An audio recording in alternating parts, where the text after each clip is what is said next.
The IRC works in 29 US cities. We resettle 12,000 refugees a year. The heart of America comes out to greet new neighbors. And there's extraordinary mentoring, volunteering, embrace of people who are arriving from war-torn nations right across the country. But there's also a political debate that is polarized, toxic, and full of fear. And I wonder if you could speak to that, because we're speaking in the ultimate immigrant and refugee city. It's not an accident that Einstein was in New York in 1933 when he founded the IRC. And I've heard you say before that when you were Secretary of State, you used to do citizenship ceremonies. And at one of the citizenship ceremonies, a woman came up to you and said, "Isn't it amazing? I'm a refugee, I don't know where from, and I'm being given my American citizenship by the Secretary of State."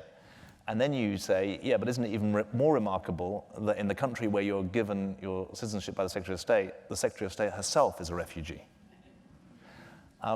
And I think it'd be really interesting to hear you speak personally, but also politically, if you like, about this fear of the other, fear of the stranger, that seems to have entered the bloodstream in quite a dangerous way here.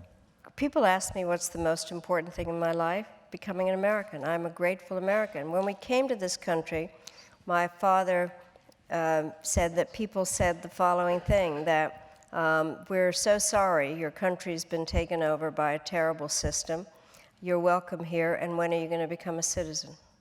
And I, to this day, remember, I became a citizen when I was a junior in college. Wellesley, by the way. But I do think that what is the problem is we are pretty generous as far as taking immigrants into this country.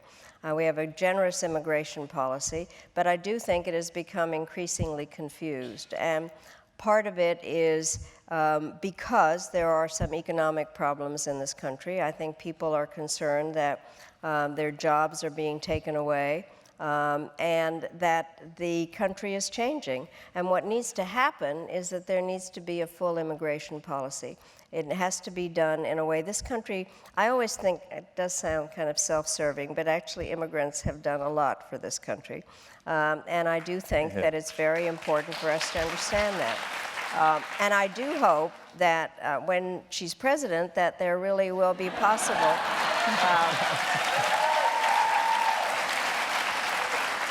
well, to review an immigration policy. So